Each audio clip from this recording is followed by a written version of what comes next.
Message from Starfleet Command, top priority.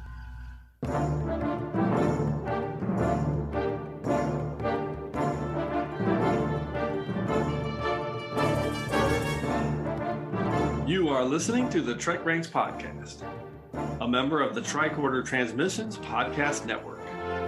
This is episode 130, featuring the top 5 Q moments. Welcome, Star Trek fans. I am Jim Moorhouse. I am the host of the TrekRanks podcast, and tonight we're entering the Q Continuum for the first time as we tackle a very long overdue topic here on TrekRanks. This one is our top 5 Q moments. We're so excited about this one that I think I might even spend a little time as the Scarecrow tonight. Okay, so we will get into how we're approaching this topic in a minute, and our diagnostic cycle is a little bit to go through. But first, let's introduce our 2 omnipotent guests. First up, returning for his 18th overall appearance on TrekRanks. We knew we would have him on this show because he's a huge Q fan. It's Mr. Weekly Trek Podcast himself, Mr. Alexander T. Perry. I'm pleased to know, Jim, that I've now appeared on the TrekRanks podcast more often than Q appeared in the whole Star Trek franchise. That's true, by a handful. But he's gonna. I think he might catch you soon here. Yeah, we'll have to. Yeah, you got to have me back again, I think. I love it. Our second guest has been on my list to get on the show for a while. I love the way he tweets. He's got a great spirit about him on Twitter. You may know him, you may not, but we are connecting for the first time today. A hearty TrekRanks welcome to the Oklahoma Sector Kid, Zane Brumley. Welcome, Zane. Hello. I'm glad to be here. I'm excited to have you on, and I don't know this, so I want to hear your quick Trek origin story and how you got into Trek. I know you're a young guy, so what have you seen? Have you seen it all? What's your favorite series? Give us a quick snapshot. Sure. So I was born during a Star Trek marathon. My dad was watching it in the waiting room. That's already the best one ever. Yeah, it was destiny. I became obsessed with Star Trek when Spike was re-airing Voyager in like a marathon back in like 2004, 5, 6, that range.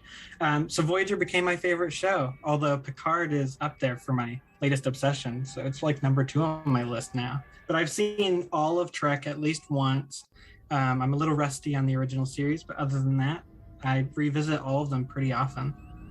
Awesome. So I'm going to assume it was a TNG Trek marathon, you think, when you were born? You know, I'm not sure. I think UPN at the time was running like a marathon where they showed all of the ones leading up to like a Voyager finale or something. My headcanon is that Q was in that marathon. So that's my headcanon. All right, that's fantastic. We love our Voyager. So, all right, let's get into our TrekRanks recalibration. Let's start with something small, like a recalibration of the EPS manifolds. As regular listeners will know by now, general order number 1 of the TrekRanks charters that we love Trek. We love to rank Trek via some deep dive topics just to get the conversation started. Remember, it's not about the ranks. That's just our excuse to talk about Star Trek. And as the Vulcan Master likes to tell us each week, infinite diversity. In infinite combinations. No wrong answers. Not about being right or definitive in any way. It's just about sharing the things we love about Star Trek. And we love it all, from TOS to TNG, straight through to Enterprise and the Kelvin timeline, and now Discovery and short treks and Star Trek Picard and Lower Decks and Prodigy. It's all fair game here on the TrekRanks podcast. Black alert. Black alert. And a reminder that this episode of TrekRanks is current through 827 episodes of Star Trek, which currently translates through the first complete half season of Star Trek Prodigy and the halfway point of Star Trek Discovery's 4th season. I've boosted power to the communications bandwidth. We appreciate that, Mr. Kim, and you can find TrekRanks on Subspace at TrekRanks.com, and you can contact me directly on Twitter at TrekRanks or at Enterprise Extra, and you can also call and leave us a message with your own picks at 609-512-LLAP. That's 609-512-5527. Okay, to wrap it up, Alex and Zane, let everybody know how they can get a hold of you on Subspace, aka Twitter. Alex. You can find me on Twitter, my show at Weekly Trek, and me at Alexander T. Perry. And Zane, how about you, man? You can find me on Twitter at Zane Brumley. And that's pretty much where I live. I love it. Lots of good Star Trek and cat content there from Zane. Amen. I love it. All right, let's get into our level 1 diagnostic to get into this topic. Run a level 1 diagnostic series. Come. So really quick, for this Q topic, we're labeling this one as top 5 Q moments because we can't really do episodes because there's only 13 episodes in which Q appears. And of course, that number is about to change because we know Q is going to be featuring heavily in the upcoming second season. And it sounds like third season of Star Trek Picard as well, which is really cool.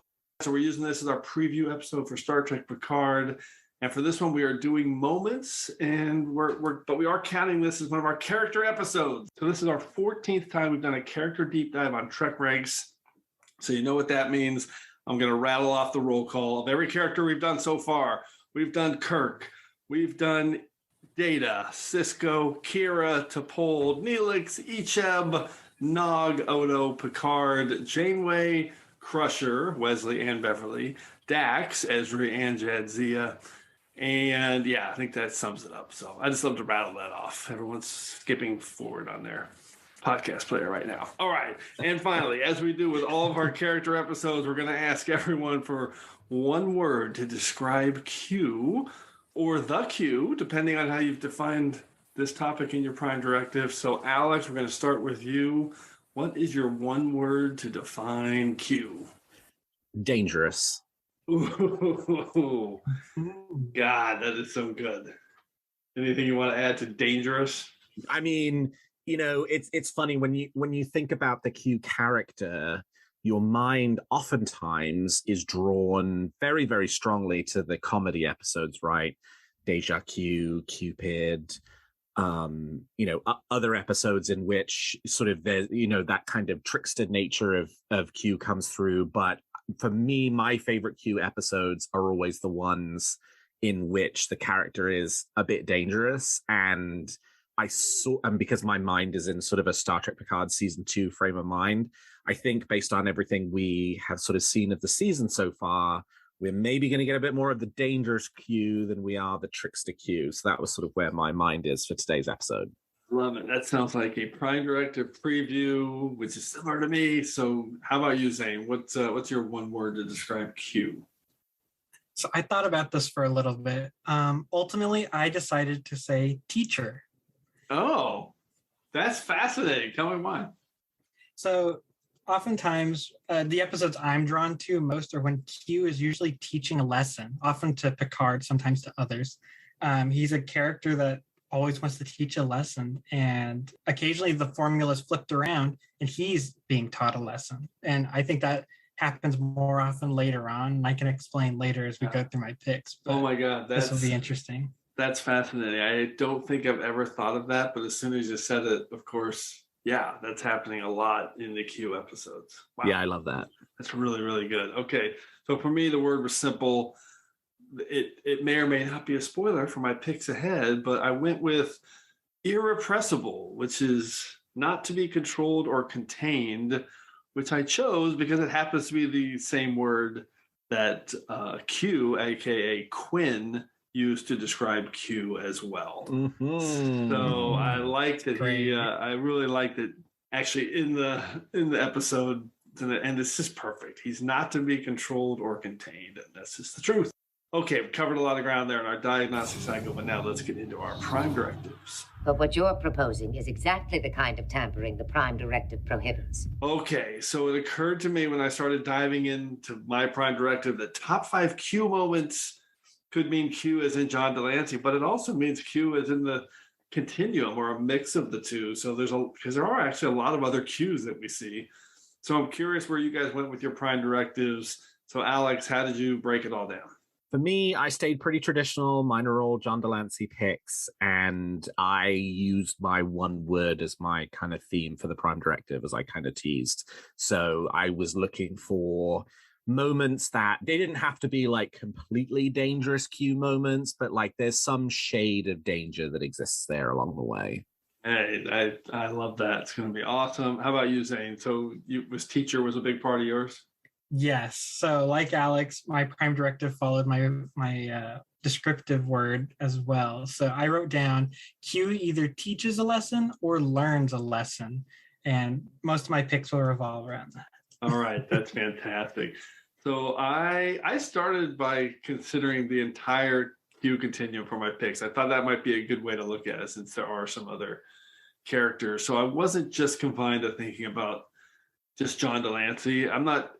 You'll see how much other Q broke into my list a little bit, but it ends up mostly being John de Lancie as the big driver for my choices. But like you said, Alex, he's both a comedic foil, but man, he's a seriously nasty villain as well. Mm-hmm. There's real weight and fear and a lot of the decision making and the things that are happening to our heroes. So I think this show did a great job of balancing those two things. And it's so hard to have an omnipotent character show up over and over again. And he's omnipotent. He can do anything. So how are you besting this guy 5-10 times? But 13 appearances, they did a really good job of stretching that out. So I like that. I definitely did end up leaning though more toward, I'll call it serious picks, as of not dark or dangerous, but more serious than humorous, although there's a lot of humor in my picks as well.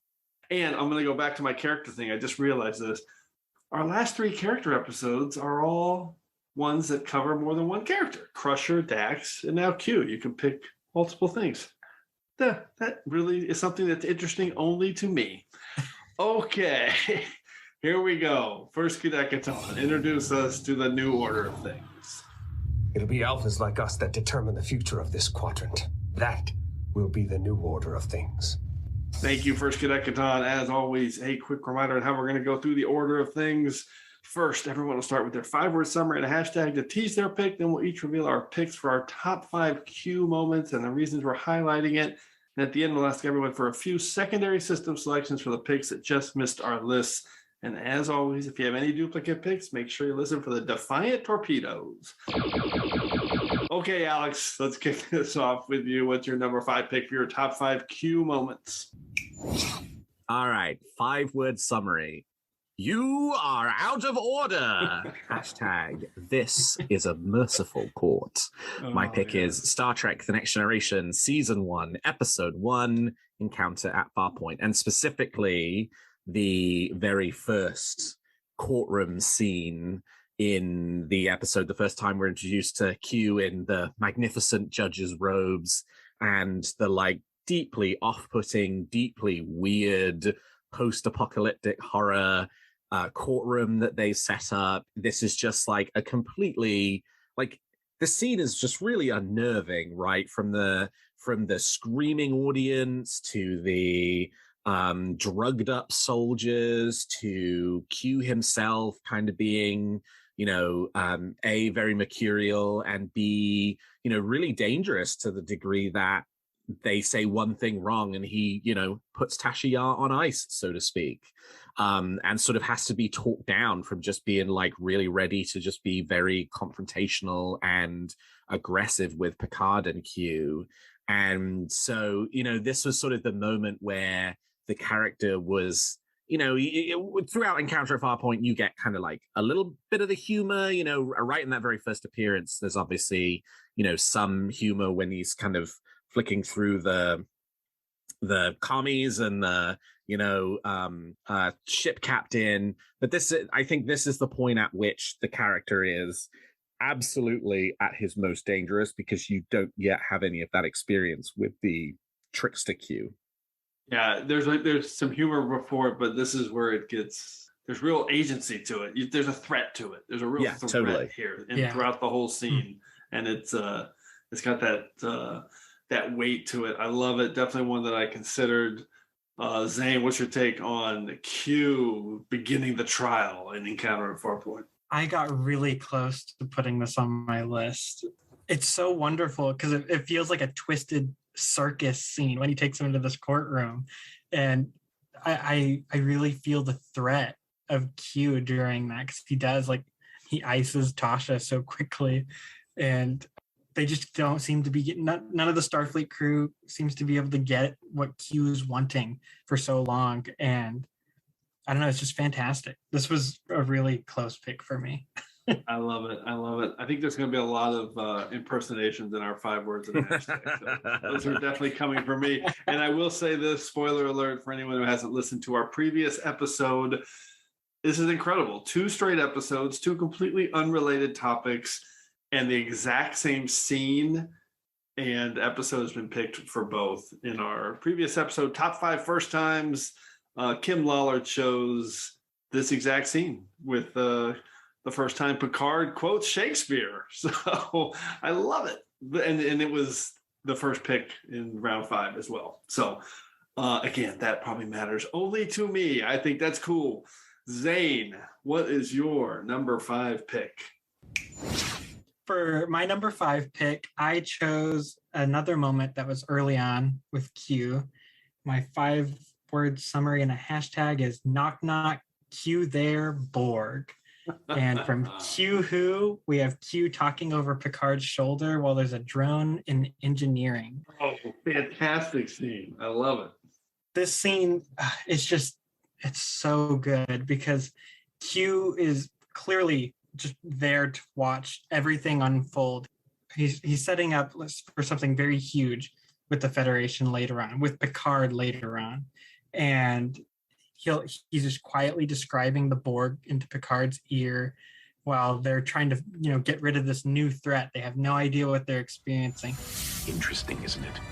Not a he, not a she, not like anything you've ever seen. An enhanced humanoid. What is it you want?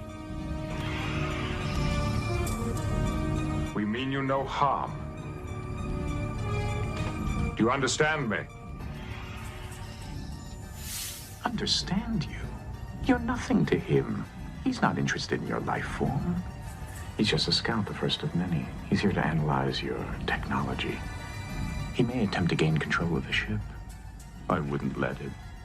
I chose this moment specifically because he's teaching that the galaxy's a dangerous place. He's really humbling the crew of the Enterprise in this scene and for the rest of the episode. But this scene specifically spoke to me just because of how de Lancie portrays Q during it. He seems so, I would say, creepy, but also like he's taking care of them in a weird kind of twisted way. But I like it. I like it a lot.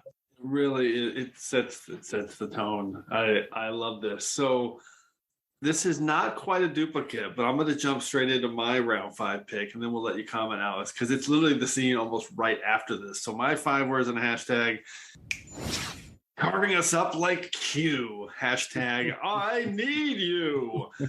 So from this episode, it's Q Who, obviously. There's so many things we could have picked. There's so many great dark moments, including Zane's pick. So my choice is this moment when they're strategizing how to communicate with the Borg after that scene that Zane chose, where they're in the observation lounge and they're just kind of saying, well, what can we do? And then Q's just like, they are the ultimate users. They're unlike any threat you've ever faced. They're not interested in you, just your technology. They're not going to talk to you. They just see you as something to consume. And then that's when, of course, they say, listen, you brought us here. Can we, what's really happening? And they're kind of imploring, hey, 18 people just died. Can you tell us this is one of your illusions? And Q's just like, nope, this is as real as your so-called life gets. And that, to me, just says it all about this episode and the way and the danger that is Q, which is your word, Alex. So 2 scenes from Q Who there, Alex. What do you think? I mean, it's probably my second favorite Q episode of all of them. I mean, and for me, I love the episode because of the Q piece. The Borg piece is cool, but ultimately secondary, because really for me, my favorite thing about the episode is all of the interactions between Q and Picard, right? Zane's point around the teacher and the lesson. This whole episode is a lesson that Q is trying to teach Picard. And it's just it's propulsive, it's well scripted, it's tense, they pack a lot in. And it's ultimately just a really satisfying episode of television that I will happily, it's like one of my comfort food episodes. It's an easy rewatch for me. Yeah, it's spectacular. Top 20 on TNG Trek Ranks. Zane, any take on that scene where Q's just like, yeah, those 18 people are dead? Yeah, this was another scene that I almost put on. The line when Q says the ultimate user has always stuck with me. Right. I think it's so creepy, and it really just has always been like a brain worm, really. It just sticks with me. That's great. I talked myself out of it and chose my scene with in engineering, but I really like the conference room scene and everything that follows. They both exhibit the creepiness of the Borg. It's so funny to say that, Alex. I still think of this episode more as a Borg episode than a Q, but it's interesting because you can definitely look at it either way. Interesting. Okay, let's go to round 4. Alex, what's your number 4 pick? 5-word summary. Now you see it. Hashtag now you don't. It's Star Trek Voyager Season 2, Episode 18, Death Wish. And there's 100 scenes you could pick in this episode that are amazing. But the one that I picked is the scene in which Q dangles the possibility of just snapping his fingers and having Voyager immediately transport back to Earth in exchange for Janeway ruling in his favor in the suicide trial of Quinn. And there's 2 things I really love about this scene. One, there is throughout this whole episode a bit of an undercurrent of like dangerous Q, right? Because he's basically trying to put a condemned man back in prison to live out a miserable existence. That's pretty dangerous. But the fact that he is willing to go to such lengths to kind of dangle in front of Janeway like what the whole ship wants so desperately, and basically say, I will give you everything you want, and all you have to do is not allow this one person to basically kill himself. It puts Janeway in such a difficult position, because then it's not just about balancing the life of one Q, it's about balancing the life of one Q and the 240 some people who live on the Starship Voyager, and at that point in the series are very, very far from home and have no idea they're ultimately going to get there. The second thing I really love about this scene is this, for me, is really the first scene where you get Q and Janeway interacting with each other, and it's really clear that the character relationship between Q and Janeway is just as good as the character relationship and the chemistry between Q and Picard, right? This is not the sort of first successor series lead that John de Lancie has played opposite since Patrick Stewart, right? We had our stop off with Avery Brooks, and that just didn't work so well, right? The chemistry just wasn't there in the same way as it was with Sir Patrick Stewart. But with Kate Mulgrew, it's electric, and this is an electric scene, and Janeway, the character, 100% has Q pegged throughout this whole scene and throughout the whole of the episode. And yeah, it's just it's the subsequent Q Janeway episodes, the 2 others that come in Voyager, would not have worked if this episode was not a success, and if this scene particularly was not a such. Yeah, this topic is not Q being a dick moments, because that's one where he's like, oh my God, he's such a jerk. And that's how I think of every time I see that. It's just like, what an ass. Yeah, this was one that I definitely considered, and you talked about another one that I definitely considered, which is the moment where he just is so gleeful when he sets up the paradox for her, that the asylum. So, oh, okay, so you get to choose now. Does he spend life in prison with us, or do you let him kill himself? Right. That is, he just is so happy when they stumble on that, and Janeway's now stuck in the middle of that. So good. Zane, what's your take on this one from Death Wish? So good. I mean, what's better than throwing a Starfleet captain into a moral conundrum? And Q doing it makes it so much better. Yeah. This is an episode I watch all the time. This scene almost made my list as well. I was very torn. Like you said, Alex, there's so many different scenes you can choose from Death Wish as perfect moments for like talking about Q. But that one is just fantastic because he's so full of himself in that moment, but also he's kind of scary. He knows that he has more ground for Janeway to agree with him in that moment because she doesn't want to condemn someone to death at all. But she also wants to get home. There's just so many different details with the scenario. I love it. Great pick. Yeah, Death Wish is spectacular. So good. Okay. It will come up again, I'm sure, because there's so much in that episode. Zane, what's your number 4 pick?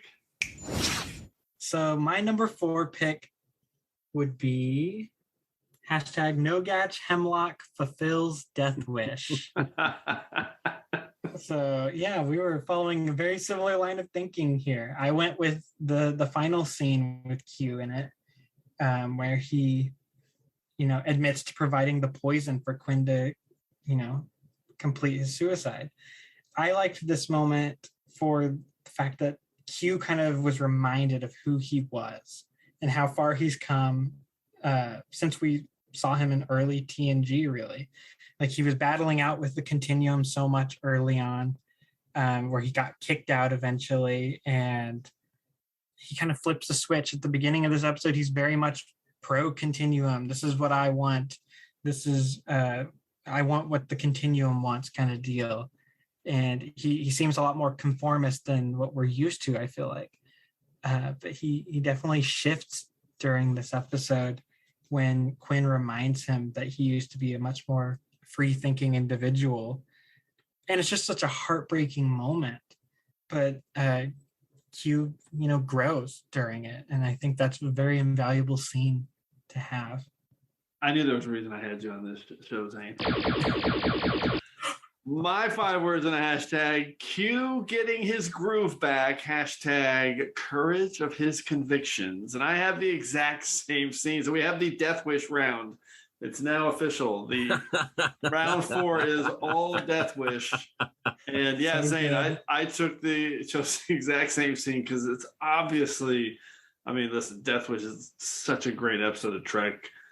Maybe Q's best moment, just in terms of all the weight of the paradox and the conundrum in it. Just some classic Trek. And this is my moment that I mentioned, the irrepressible, where Q at the end says, he called me irrepressible, and I've lost that, and I've lost the courage of my convictions. And helping him to commit suicide kind of helped him hope that he could get his edge back a little bit.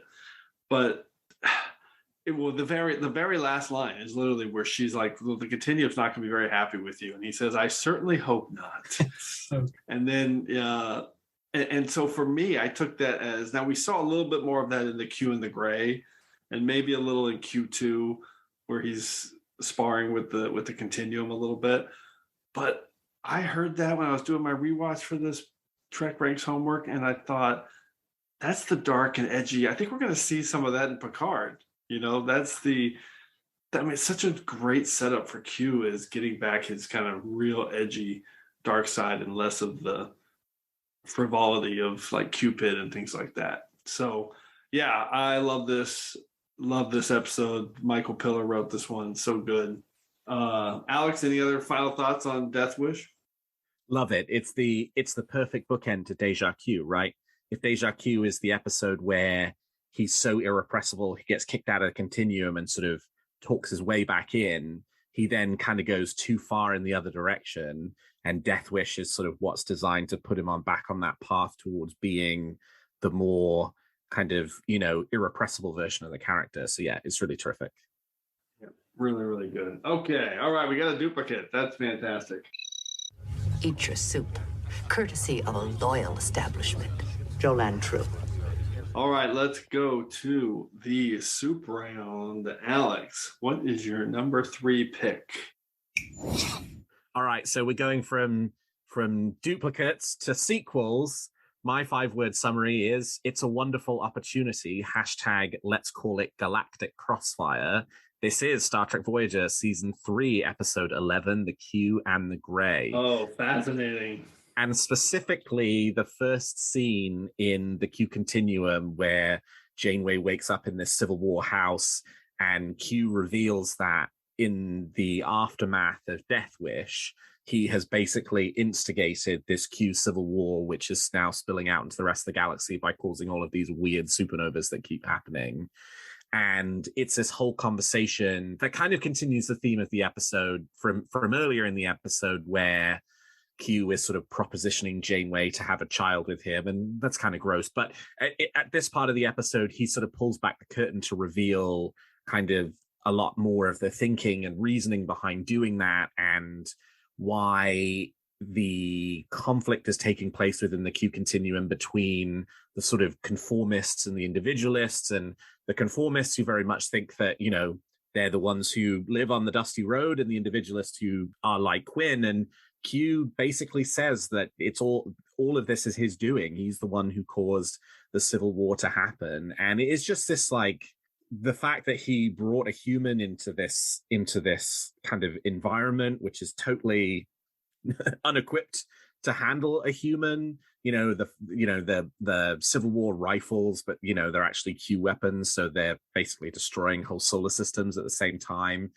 And his whole sort of philosophy behind it, of where this idea of, war being a wonderful opportunity to kind of remake society, it's very callous in a way, right? Because basically what he's saying is he's willing to have a bunch of Q kill each other because he thinks restructuring their society is more important. And the episode does not kind of then do a great job of really exploring that concept in greater detail. But every time I watch the episode, it really sticks with me right there at the halfway point in the story. So yeah, war can be the engine of invention, is what he says. And that's just like, that's a really dangerous philosophy to hold. I love this. Great deep cut pick. You're so right that this episode, I struggle with this episode because the creepiness of the wanting to mate with Janeway. And it doesn't really, you just said it doesn't really like finish strong either. But that scene, when I was rewatching it, I was like, oh, this is a really good scene. This is all about the repercussions of what happened with Death Wish. And it was more of a progression than I remembered when I was rewatching. I was like, oh yeah, this is actually really a sequel to Death Wish. So I love it. That's a fantastic scene. It's easily the best of that episode. And what you said about how he fashions war is a scary way to think. So Zane, what's your take on this one? I have to agree. That scene is amazing. I like that we get a glimpse into Q's philosophy. It matches his chaotic energy so well. I also struggle with the episode, but I love the world building we get to the Q and seeing how things that happen in the continuum will affect the greater universe. It kind of just reinforces how big the Q are that we don't always get to see. But yeah, I really like that scene. I think it's a great way to connect to Death Wish, and we're able to see a progression, not just with Q himself, but with the continuum as a whole. I think that's really interesting. Love it. That's 4 straight Voyager picks. That's kind of crazy. Okay, Zane, what's your soup round pick? For round number 3, I chose hashtag take a poke at me. And I chose when Cisco hits Q in Q-less. Love it. So my prime directive came down to, Q either teaching a lesson or Q learning a lesson. And I think he learned don't mess with the Cisco, which is such a great moment. I'm not a huge fan of Q-less, but that moment alone makes me want to rewatch it far more often than I should. It's just great to see Q get knocked on his butt, like he knows after that moment, at least. He might have known before. I guess it depends on how you interpret the scene, but he knows he can provoke Cisco a lot differently than he could Picard. And I just think that moment is really good. He's learning something. Cisco's learning something about how he's going to be antagonized. It's great. That's probably a little more of a comedic pick, but I think it just proves how antagonistic Q can be. It might not always be the most dangerous thing, but he's definitely an antagonist. Yeah, for sure. No, I love this pick because my favorite part of this moment is that, because obviously it's there for laughs and it's there for the contrast with Sisko and Picard, but that Q danger comes right at the end of this scene when he's like, Picard never hit me. I'm not Picard. He's like, no, you're much easier to provoke than Picard. And that says there's so much in that line. It's like, oh, shit, yeah, he is. And that changes the dynamic. And it's really cool. I don't think anybody loves Q-less. It doesn't fully work. I kind of wish they had figured out a way to have him one more time with Sisko. I think that based just on that line and that delivery, I think it would have been cool. So not that we didn't get plenty in Deep Space Nine. Yeah. How about you, Alex? What's your take? Yeah, and I think on that theme of a lesson, Zane was saying Q learns a lesson, Sisko learns a lesson, and I think the audience also learns another lesson here too around Sisko not being Picard, right? Like that's not just a worthwhile piece of information for Q. That's also a worthwhile piece of information for us. Only, what is this, like episode 8 of season 1? Yeah. We're still within the first 10 episodes of the season. We're finding our footing in who these characters are, and that issue of like, how much is Sisko a Picard clone as the series lead, right? Like, well, here's a great opportunity. Throw him up against the Picard's biggest adversary and watch how differently it ultimately turns out. It's just another really good one of like, okay, we are watching something completely different here, and let's enjoy it on its terms rather than, sort of wanting it to be a Next Generation 2.0 with a slightly darker color palette. Yeah, well said. It really does all that, which would have been nice to see maybe one more exposure of Q in Deep Space Nine, but not to be. Okay, let's close out round 3 with my 5 words and a hashtag. Abbott and Costello comedy routine, hashtag change the gravitational constants of the universe. And it is Deja Q. There's a million scenes to choose from. Deja Q, one of the funniest episodes of Trek for sure. This one's a little bit of a deep cut. I love this scene so much. It's so funny, Zane, because you said the earworm that you have is like the Borg is the ultimate user. One of mine that I use this all the time. I say, you've been a pain in our backside often enough. I love that line from Crusher. And this whole scene is just so much fun. It's the scene in Engineering where Geordi, Data, Crusher, and Q are just playing off of each other like the best Abbott and Costello routine. I love it so much. Q suggests, to solve the problem, just change the gravitational constant of the universe, which is hilarious.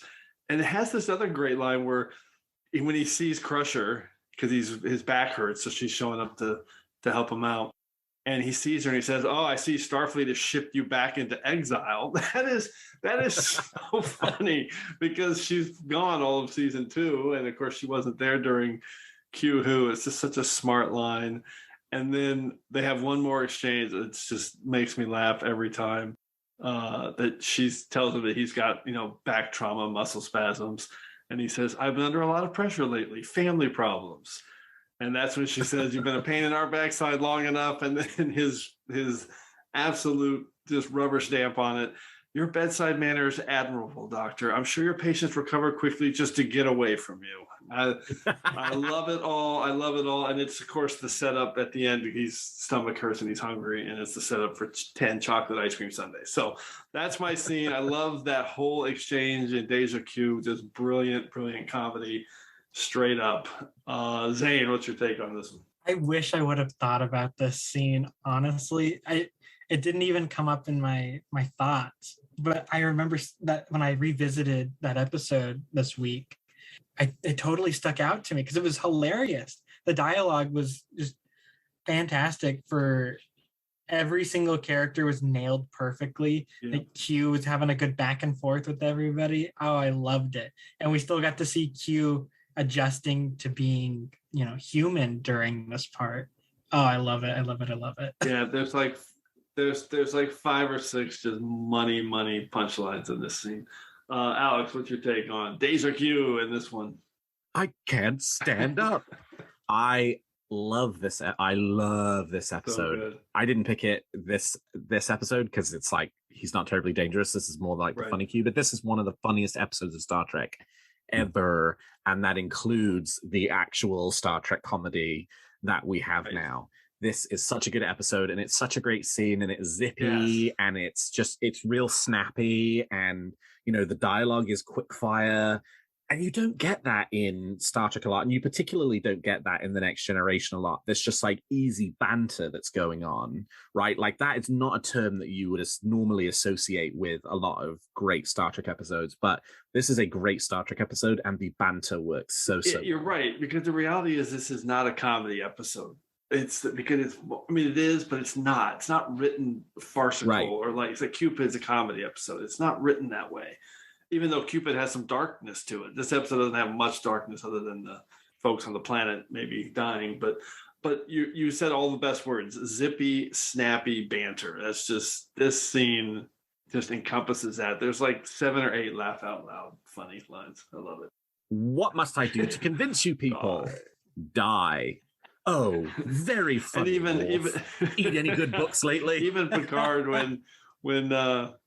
when Q's describing kind of losing consciousness, you fell asleep. So good. So good. All right, round 2. Alex, what's your number 2 pick?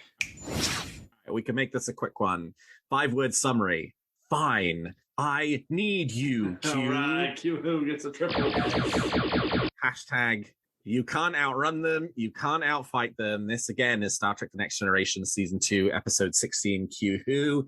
And I went right to the climaxing scene of the episode where the Enterprise is slowly starting to really take some damage under attack from the Borg. And Q is basically like, okay, see you later, I'm out at this point. And Picard basically begs him to help kind of get the Enterprise out of this situation, and Q ultimately does and returns them to the Alpha Quadrant. I'll be leaving now. You thought you could handle it. So handle it. Q. End this. Moi? What makes you think I'm either inclined or capable to terminate this encounter?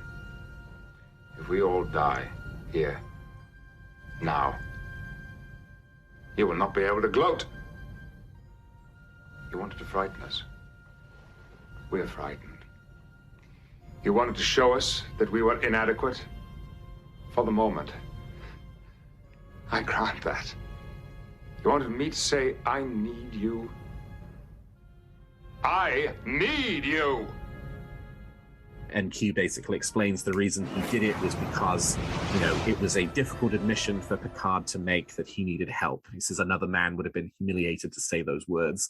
And Picard very rightly kind of turns to him and says, I think the lesson could have been learned without the loss of 18 members of my crew, which again is just, and then, Q kind of goes off on that also really famous line around space being dangerous. And if you can't take a bloody nose every now and again, you should just go back to your solar system.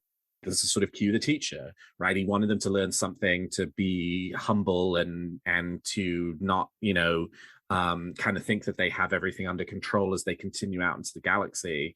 And it's done but it's not kind of like he didn't do it in a way where, it was just sort of on the holodeck or in Sherwood Forest. It's like, no, like people actually died for him to teach this lesson. And it's just really well done. I love this pick so much because it's quintessential scary Q. Like, he's teaching them a lesson with serious consequences, and it sets up for so much in the future. I can't get over this pick at all. I should have put this on mine. I'm so glad that you talked about it, because he's just so spooky. I don't know any better way to describe it. He really knows how to put the spook into an episode just at the end there. Like, he really does teach a lesson, and it's a costly one. And I think it also keeps Q from being, because this takes place right before Deja Q. So this is his 3rd appearance in The Next Generation. And so we're still seeing a very threatening, dangerous Q. He hasn't been quite as goofy in this episode. And I think that moment really caps it off well. Yep, well said. I need you. Okay, Zane, what's your number 2 pick? My number 2 pick, hashtag welcome to the afterlife, Jean-Luc. Oh, huge dramatic reveal that Picard is dead. It's a goofier moment.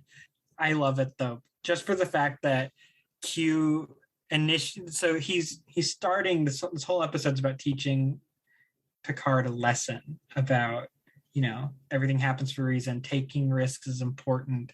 It's an important part of your character. Your past is important to you. I love all of that. But just how he initiates the entire thing, he pretends to be God. He relatives and all the people that had died under Picard's command talking to him, and they want Picard to apologize. It's so good, because I think this one leans less from the dangerous Q, because the episode doesn't have any consequences except for intrinsic motivations for Picard. But this moment always sticks in my mind. It's hilarious. It starts off his lesson to Picard, and it's just an iconic scene, really. I love it. Yeah, it's I'm so glad you picked Tapestry, because it didn't make my list, but it's one of my favorite Q episodes for sure.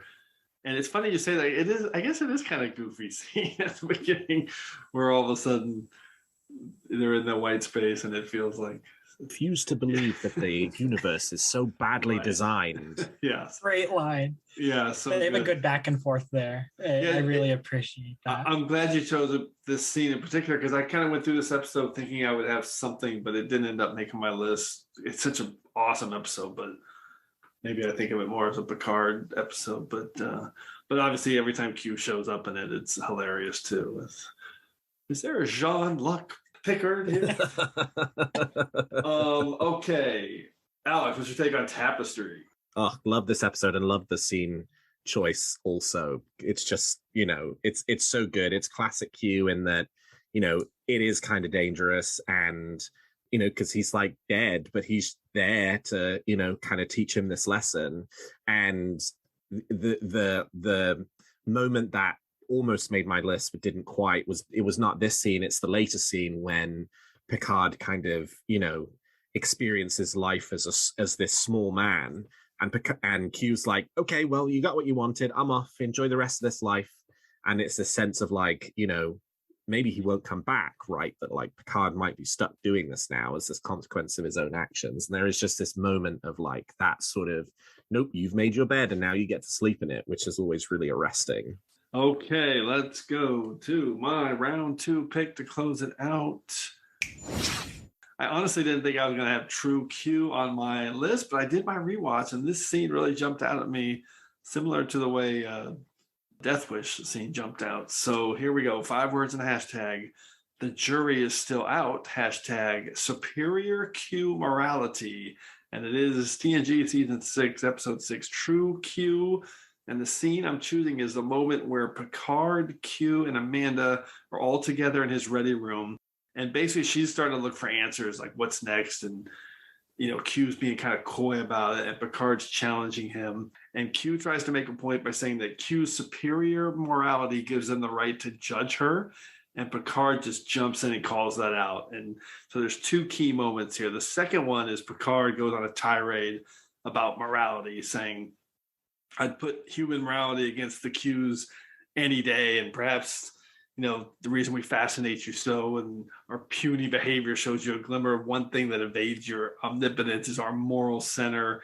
And there's just all this great Picard stuff, of course, to which Q responds hilariously that sometimes the only reason I think I come here is to listen to these wonderful speeches of yours, Jean-Luc, which is so good.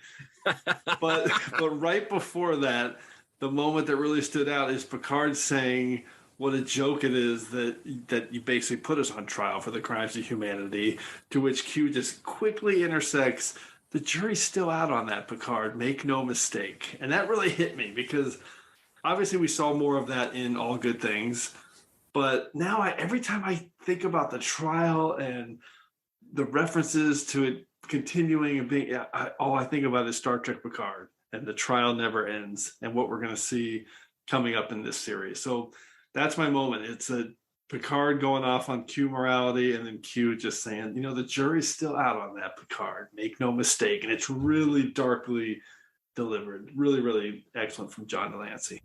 You made yourself judge and jury, and if necessary, executioner. By what right have you appointed yourself to this position? Superior morality.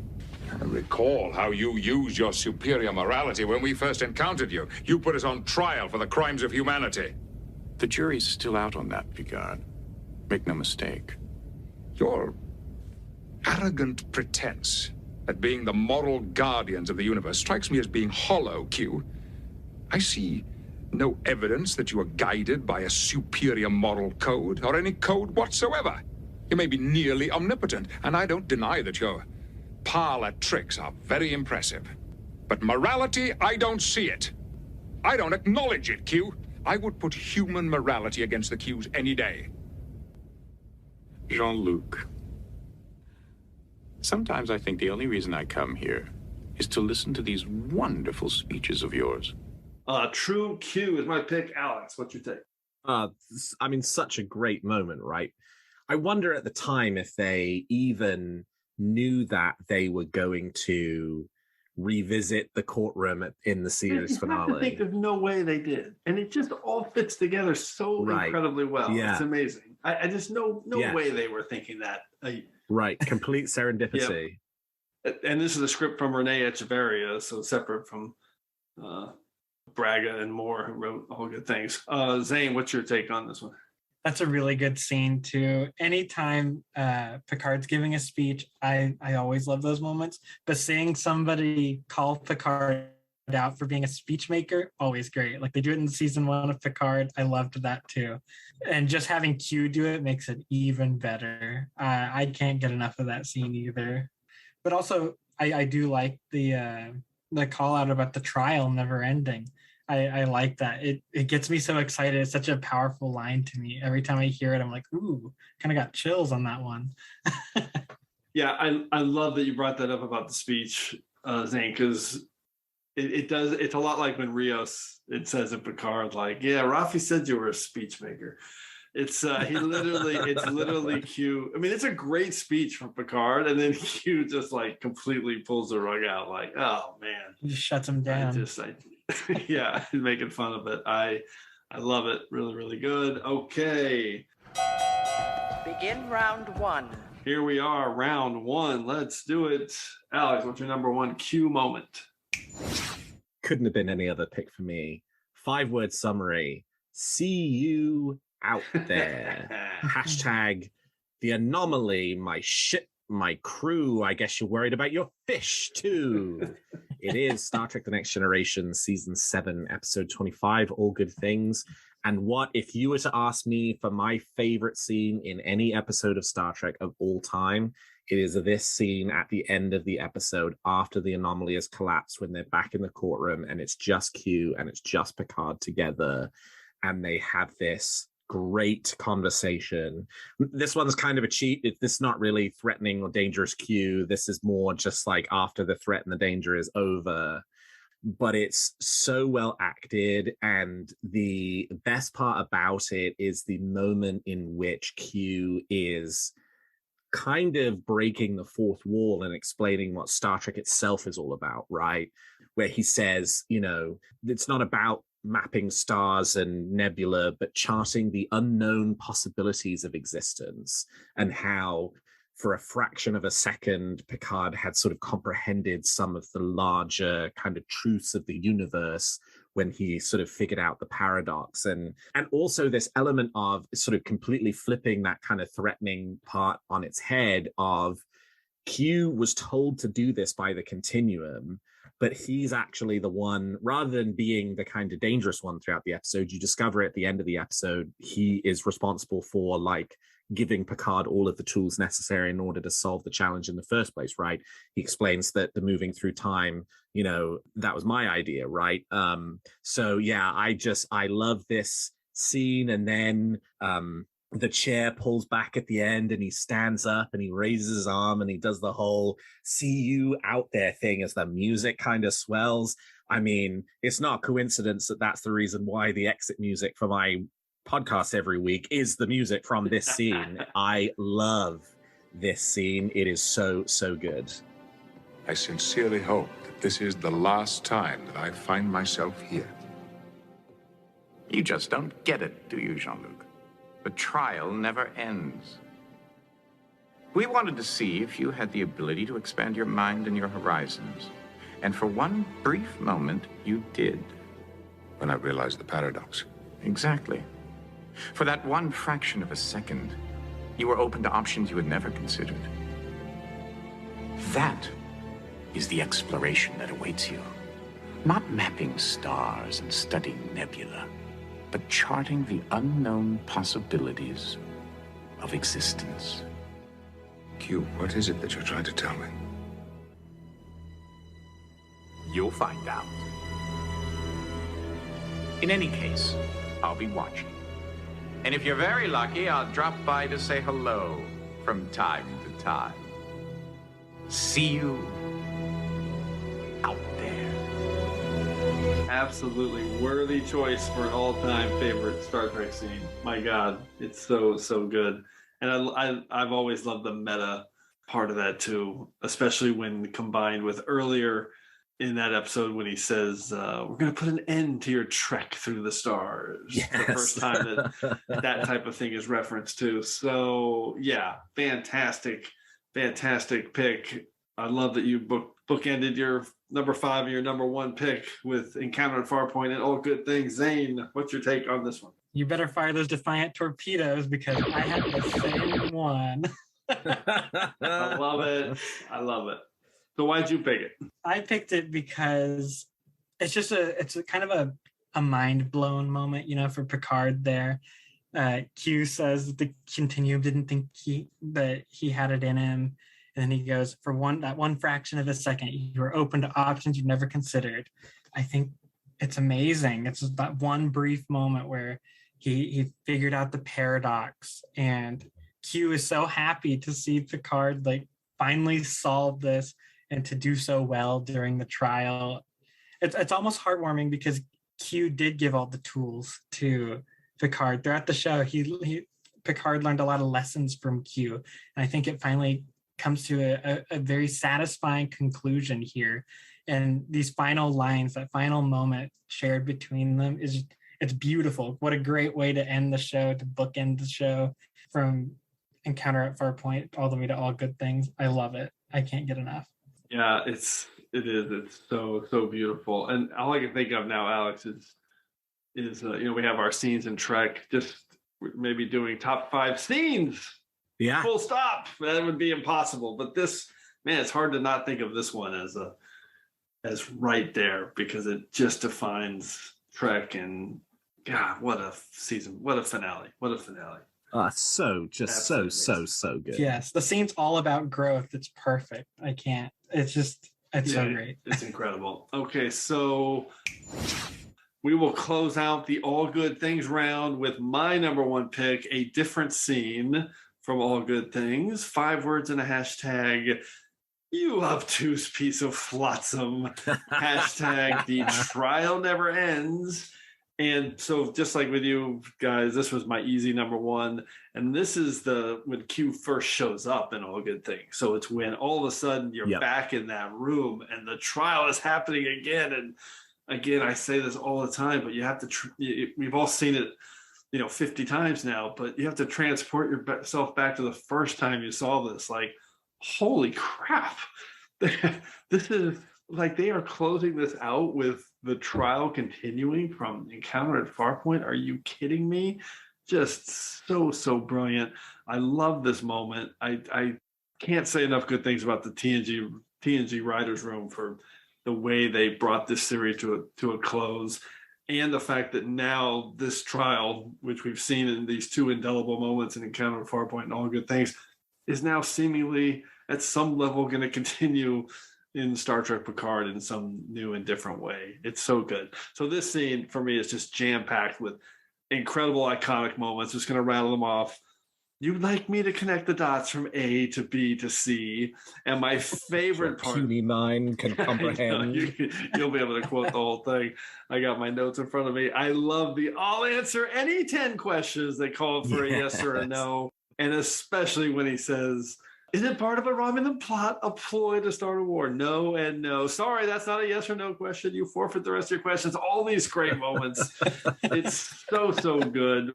Is it part of a Romulan plot, a ploy to start a war? No and no. 5 down. That's only 4. Is it a Romulan plot? Is it a ploy to start a war? Those are separate questions. Did you create the anomaly?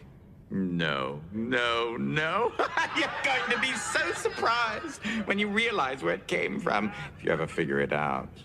Are you responsible for my shifting through time? I'll answer that question if you promise you won't tell anyone. Yes. Why? Sorry! That's not a yes or a no question. You forfeit the rest of your questions. And the fact that, the trial never ended, we never reached a decision, but at that point, he says you're guilty. It's just, it's so good. Oh, and then I'm gonna add, I love when he sets up kind of the ending where he talks about what they're really doing out there. He's like, you've wasted your 7 years. You're worrying about Commander Riker's career, listening to Troy's pedantic psychobabble, and indulging Data's witless exploration of humanity. Witless exploration of humanity. Oh, God. So good. So good. So that is my scene. This court stands adjourned. We love all good things. Zane, any other take on this scene? Honestly, it's just another great moment of dialogue between the two of them. You have so many great moments in that episode. But what's interesting to me is he doesn't show up until either the end of the first half or the beginning of the second half of that. Once he finally teleports Picard back to the trial. It's just a fantastic way to cap off the whole show. And I would like to see that location return in the future. Yeah, that could happen too. Alex, final thoughts on Q. I'll answer that question if you promise you won't tell anyone. Yes. It's such a nice bookend of those two scenes because the first scene is so rowdy, right? Because you've got the full, the courtroom is full again, all the screaming and shouting and hooting and hollering, counterpointed with the scene at the end, which is completely quiet, just the two characters having a quiet conversation and not kind of screaming at each other across the room. If you watch them back to back, it's very, very well done. Okay, let's jump into some secondary systems. Most of mine have been mentioned at some level or another during our conversation here. So, Alex, any quick secondary systems you want to rattle off? Let's see what you can do with the secondary systems. Yeah, a few that we've not talked about yet. Q interviewing himself in Death. Yes, so good. so good. We haven't talked about the Desert Highway scene, which also is just such a cool, trippy. That's got to be on top 5 trippy moments in Star Trek. We've all been the Scarecrow. This was your existence before your confinement. I traveled the road many times, sat on the porch, played the games, been the dog, everything. I was even the Scarecrow for a while. Why? Because I hadn't done it. Oh, we've all done the Scarecrow. Big deal. The mariachi band from the end of Deja Q, he's back. Yes. Which comes after the conversation with Corbin Burnson. There's still the little selfless act. And by the way, another earworm line is, you got your powers back. And then another earworm line from Q2. If I've told you once, I've told you 1,000 times. Don't provoke the Borg. Right. Yeah, that's good. I love it. Zane, any others you that we haven't touched on yet? Well, I shared the Q2 line, "Don't provoke the Borg." That almost made my list. I was so close to putting it on. It's such a fun moment. It really is. I rewatched the episode last night, and I had forgotten how well done that little scene was. Q's visibly annoyed with his son, for messing with the Borg. That scene has spawned so many fan theories too, so it's a really fun one to play with. Oh, that's cool. Another scene in my secondary systems, I almost put this one, was from Q-less when he's showing like the debilitating illness on Vash. Right. And she's like getting worse as she's taking steps forward to try and ignore him. I found that to be incredibly dark. It's just, I feel like that's where we get a little bit more of an evil side of Q. It's very manipulative and scary. But that's on the top 5 Q being a dick moments. For sure. I hate that. It's terrible. All right. Well, I only have, I think, 2 others that haven't been mentioned. So one was my toughest cut. I love this line because I think it says a lot about who Q is, and it's really funny. It's such a great joke. Is when Vosh and Q-less says to him, what do they call you on Brax? The god of lies. And Q says, they meant it affectionately. Such a well-crafted joke. And then my special shout out, I'm going to give it up to the classic audio drama Spock versus Q, which I re-listened to this week. Yes. I listened to it for the first time in, like 15, 20 years, and it's so much fun. So good. The Spock versus Q with John de Lancie and Leonard Nimoy. So much fun. Oh, and we also can't let this episode go by without acknowledging the quick lower decks appearance too. Oh, that's right. Yeah. Oh, yes. That's what I was going to mention. Oh, there we go. Yes.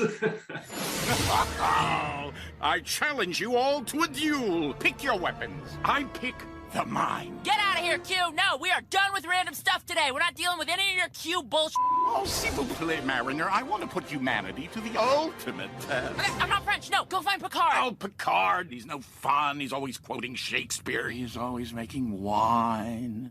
Fantastic. His little cameo at Veritas is just so fun. Yep. The random chessboard thing. I don't even know what that was, but it was great. Yep, so funny. And we're going to see more of them in Star Trek Picard. I love it. Okay, so before we end our secondary systems, we're going to do just a quick speed round. I'm going to surprise you guys. Give me your top 3 Q episodes all time really quick because I want to hear them. Alex, what's your 3, 2, 1? 3, Deja Q. 2, Death Wish. 1, All Good Things. Fantastic. Zane, pressure's on. What's your 3, 2, 1 on Q? 3, Tapestry. 2, Death Wish. And 1, All Good Things. Fantastic. And mine is 3, Death Wish. So we all chose Death Wish. 2, Q Who.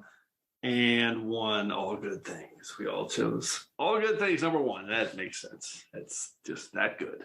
Okay, fantastic job. Let's get into our regeneration cycle now and recap our picks and go through some stats. Computer, activate regeneration cycle. Alcoves beta and gamma. Okay, Alex, recap your top 5 Q moments. Number 5, Encounter at Farpoint and the first courtroom scene. Number 4, Death Wish from Voyager and the tantalizing offer for Voyager to go back to Earth. 3 is Voyager, the Q in the Grey, and Q's explanation for starting the Q Civil War. 2 is Next Generation Q Who, I Need You Q. And number 1, Next Generation, All Good Things. See you out there. Okay, so you had 3 from TNG, 2 from Voyager, and as promised, no real comedic picks on your list. Zane, how about you? Rattle off your 5. All right. My number 5 choice was Q Who. That was when Q was talking over Picard's shoulder while the Borg drone was in engineering. Yep. My number 4 pick was Death Wish, when Q admits to providing the poison for Quinn and that Quinn taught a lesson to him. Number 3, I chose Q-less when Sisko hits Picard during the fisticuff scene. For number 2, I chose Tapestry, when Q's dramatic reveal that Picard is dead and that he is God. And then my number 1 pick was All Good Things, when Q reveals how Picard passed the latest trial by expanding his mind to understand the temporal paradox. Superb. So you had 3 from TNG and then 1 each from Voyager and Deep Space Nine. I love that. and you had one comedic pick. And my list was round 5. I had Q, the observation lounge scene where they talk about how they're not going to connect with the Borg. My number 4 was Death Wish, the finale of that episode where Q gets his conviction back and helps Quinn commit suicide. Number 3, Deja Q, the sickbay round robin comedic scene with Q and the gang. Number 2, from True Q, Picard, Q, and Amanda, talking about Q morality. And my number 1 was All Good Things, the trial continuing when Q appears in that episode for the first time. So I had 4 from TNG and 1 from Voyager, and I had 1 comedic pick as well. So in our breakdown, we had 2 duplicate, which is cool. The series breakdown was 1 for Deep Space Nine, 4 for Voyager, and 10 for TNG, about what you would expect. And then there was 3 episodes that each got highlighted 3 times. All Good Things, Death Wish, and Q Who each got 3 votes for 3 different scenes. Anyway, fantastic breakdown. Could not have covered more ground on Q. I love it. But as we do every week, we've now been hit by a temporal distortion. So before we can depart, it's time to hear from you. The temporal distortions are fracturing space-time throughout the ship. Cause? Unknown. Oh, we know the cause, Mr. Tuvok, to all the amazing feedback that we continue to receive from our listeners here at TrekRanks. And this week's temporal distortion has sent us back to episode 128 and our abstract silence episode, which was super fun, super well received. Got a ton of feedback. We got a great voicemail in from our friend of the show, Mr. Adam Sanders, who is at MetsFan1701. I love this voicemail on abstract silence. I'm going to play it right now. Hey, Jim. It's Adam Sanders, MetsFan1701 on Twitter, and these are my top 5 abstract silences. Number 5 words. It was fun. Oh my. Hashtag legend respects legend. This is the TNG movie Generation, with Picard standing in silence for Kirk's grave. Number 4, 5 words. Can you trust me again? Hashtag his first mystery finally solved. And it's in DS9 Season 2, Episode 8, Necessary Evil, where Odo and Kira are standing over Odo's desk as Odo is in silence after it's revealed that Kira killed Patrick and lied to Odo about it. Number 3, 5 words. He knows, Doctor. He knows. Hashtag save the future. From TOS Season 1, Episode 28, The City on the Edge of Forever. That's Kirk's pain after watching Edith Keeler die and knowing he couldn't stop it, and then standing alone on the street in silence. Number 2, 5 words, the needs of the many. Hashtag I shall always be your friend. And it's from the TOS movie, Star Trek II, The Wrath of Khan. Kirk and Spock leaning against the opposite sides of the dilithium reactor room after Spock's death. And number 1, 5 words, bones, what have I done? Hashtag the greatest sacrifice. And it's in Star Trek III, The Search for Spock. It's the crew watching the Enterprise burn up in the atmosphere. And my secondary system, I have 1. It's 5 words, why Guinan likes bald men. Hashtag meeting for the first time again. And from TNG Season 6, Episode 1, Time's Arrow, Part 2, when Picard walks in his tent forward and sees Guinan standing there for the first time after coming back from 19th century San Francisco, and the look they share. Thanks, Jim. Love all your lists. Live long and prosper. All right, an awesome list from Adam. I especially love that Edith Keeler pick, which a few people sent in. I hadn't thought of that when we were recording it. Makes me sad, the silence before Edith Keeler dies. And then the poignant silence that ends the Deep Space Nine episode of Necessary Evil is a fantastic pick when Kira, it's revealed that she's indeed killed Patrick, and her and Odo are standing there in silence. Brilliant list. I love it. Those picks definitely good enough to clear ourselves from this week's temporal distortion. So as always, I want to thank everyone for all your great responses to the TrekRanks podcast. So please keep your list coming to me at TrekRanks on Twitter so we can retweet them. But we also want to hear from you. So put together your own list of top 5 Q moments or a list from any of our past shows. Give us a call at the Tricorder Transmissions at 609-512-5527, or you can just record a list and then send me a DM. We can do it that way. So hopefully we'll hear from you so you can be featured on the next episode of Trek Ranks. And on the next episode of Trek Ranks, we are expanding our one-off series.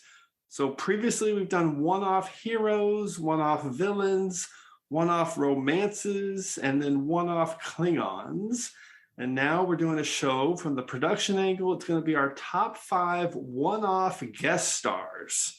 So I'm really looking forward to this one. I like these ones that are less about choosing a character and more about a particular actor or something on the production side.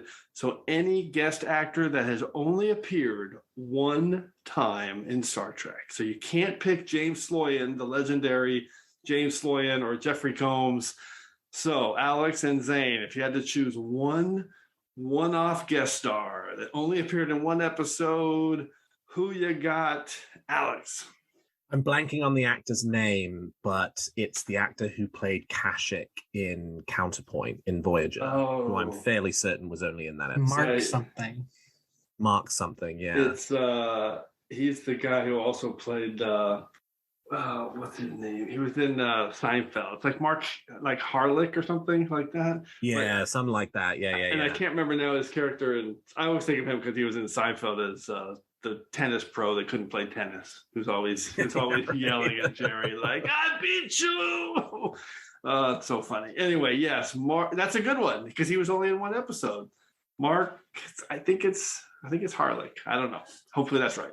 Okay, great pick, Zane. How about you? Who's your one-off guest star? Ooh, pressure's on. All right, I did look it up. It's Mark Harlick, apparently. There we go. Mark Harlick. Let me see here. I think I would go with Scott McDonald from Captive Pursuit as Tosk. Uh-oh.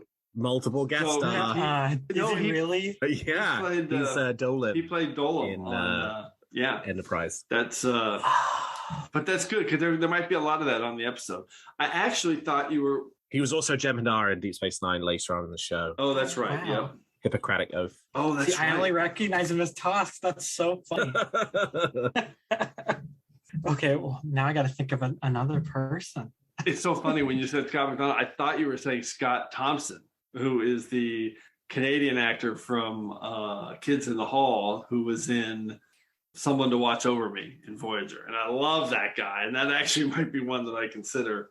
He played the ambassador that was just enjoying all getting drunk and partying with Neelix. Scott Thompson. I think it's Scott Thompson. Oh, what's his name? I think we can be forgiven. These are one-off guest actors. I'm going to edit this all together. Wait, it's not Scott Thompson. Hold on. Yeah, Scott Thompson. I got it right. Okay. Okay, Zane, what do you got? All right. For a one-off actor, I would go with Dominic Burgess as our favorite Beta Inari, Mr. Vup in Stardust City Rad. That's fantastic. Yeah, good choice. That's fantastic. I just love really alien actors. Surprising. We don't like surprises.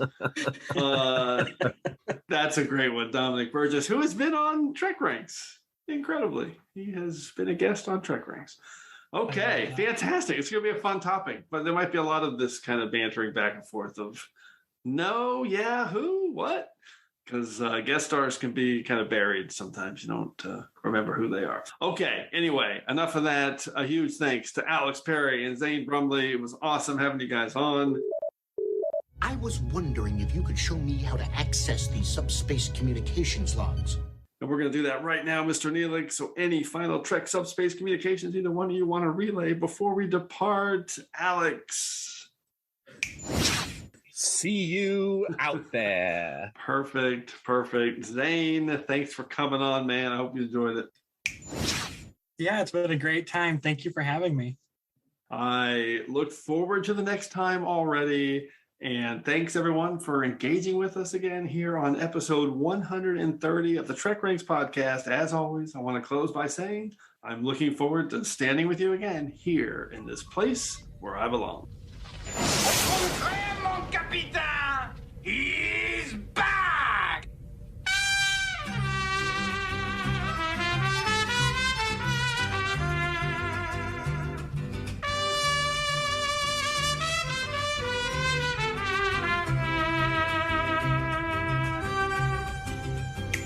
forgiven.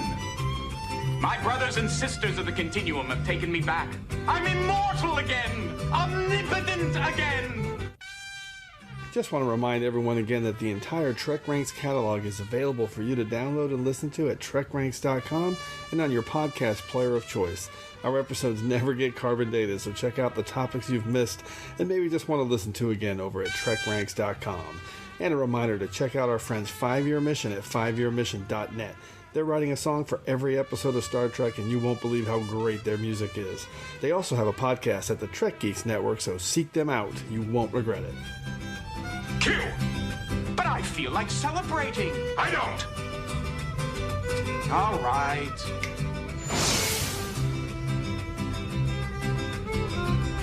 All of it.